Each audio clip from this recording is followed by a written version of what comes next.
Hello everyone, welcome back to Phone TV. Thanks for tuning in today. As you can see here, I'm on a beach with my friend ArkHM and Leviathan. Here's the thing guys, ArkHM let me down in Dynamic Divergence, and I wanted to figure out why. He did not provoke the mid-boss while I was tanking, and I could not figure out why he was not provoking the mid-boss. So I did some research, and I learned a couple of things about ArkHM as a trust. So here on the screen is the BG Wiki ArkHM article, and it is pretty thorough, but it's not perfect, so I wanted to kind of add to this. So as you can see here, he's a trust, and he's a ninja, and he does use Provoke. If you read the bottom notes here for his special features, that tells you a little bit about how his AI works. Okay, so what you can expect him to do when you summon him in your party and you start fighting something. So the big thing here is where it says if he's the only tank in the party on this line, he'll actually use Yonin and Warcry, and if there's another tank in the party, he'll use Inin and Berserk. So he switches between these two modes depending on the tanks in your party, okay? And he uses Provoke in both situations in order to be a sub-tank. But that is open for a little bit more discussion because that's not as detailed as it should be, I think. Here's the thing. If there is no main tank in the party, he is the main tank. He doesn't just try to be the sub-tank. The thing is, though, if a main tank shows up, he changes back into a sub-tank, and he does his sub-tank algorithm, which means that he doesn't provoke nearly as often, if at all.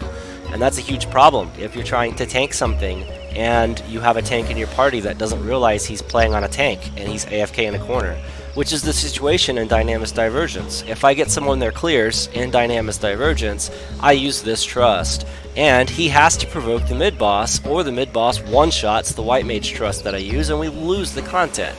Well, he won't provoke the mid-boss if there's a tank in the party. It says right here.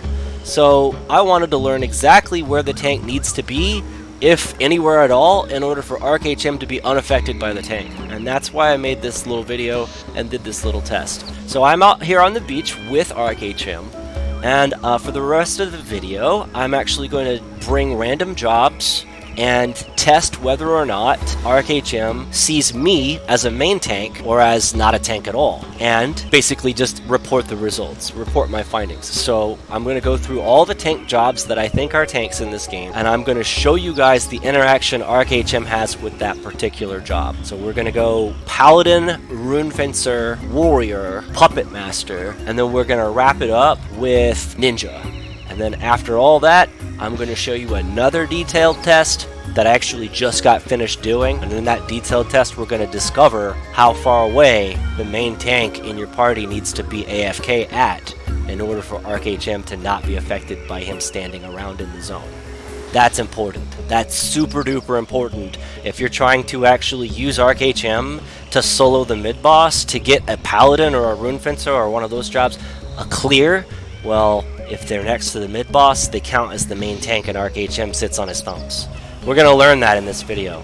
Alright, first up on this test, I'm actually going to be Corsair sub-warrior and see if sub-jobs even make a difference.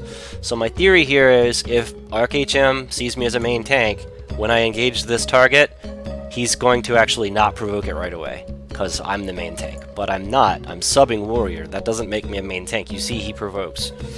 So he sees me as not a tank, so he is the main tank, and if a tank shows up, he'll become the sub-tank and he'll provoke less often. Now on Paladin, that's a main tank job, so I'm going to engage on Paladin, and you notice that ArkHM just says, you know what, I'm going to cast some shadows and some ninjutsu spells, but I'm not going to provoke. Yeah, I'm just going to do ninja stuff, but you're the tank, so he's not provoking, okay? Alright, so Rune Fencer, kind of the same thing as Paladin, okay? So ArkHM is next to a Rune Fencer, meaning that if I'm a main tank, he's not going to provoke right away.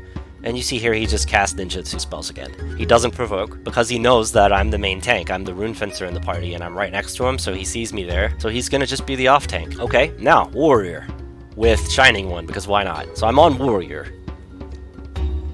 And I'm not a main tank as a Warrior, see? He provokes right away because he doesn't recognize Warrior as a main tank. Period. Puppet Master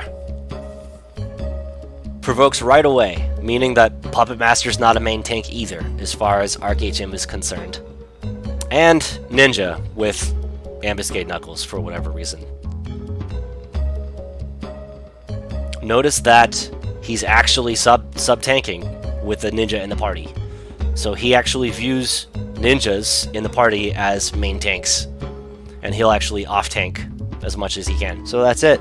Paladin, Rune Fencer, and Ninja. Everything else is not a tank. And it's important to know those jobs, and if they're standing around next to ArkHM, it's going to affect his AI, period. That's just what's going to happen. Okay, so in this test, I'm going to demonstrate how far away the main tank in your party needs to stand to AFK and not affect ArkHM. So I have Ponezilla in my party, and Ponezilla is playing on Paladin, and he's 50 yalms away right now. He is Paladin, and he's 48.6 yalms at the moment. So I'm going to walk a little far away from him, so he's not within range, and we'll see what happens. 49.8. This is 50.2 probably. Away from Ponezilla.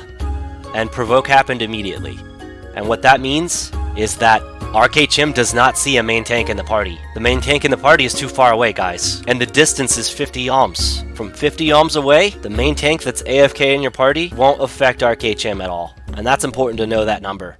I'm going to move Ponezilla closer than 50 yalms, and we'll see what ArkHM does. Notice that he's casting Utsasimi, and he's not provoking right away. And notice that Ponezilla is 47 yalms away. So Ponezilla is too close, and ArkHM is not main tanking right now because he sees Ponezilla in the corner there. Again, no provoke because Ponezilla is too close. So what we'll do is, I guess we'll send him back away 50 yalms, just to show one more time what happens. So he's out of range. And the distance is from me because ArkHM is going to run towards me anyway. So he counts the distance from where I'm at because that's where he's going to start the fight. Alright, so that's it. There you have it, guys. It's very important to know that number. 50 yalms. Anything closer than that, you're shooting yourself in the foot if you want to clear from me in Dynamis Divergence, because I won't be able to get it if you interrupt ArkHM's Provoke by being too close on a tank job. So don't do that! Yep, that's it for the video, guys. Thanks for your patience watching the tests. Hope you enjoyed it, and I'll see you in the next one. Peace out.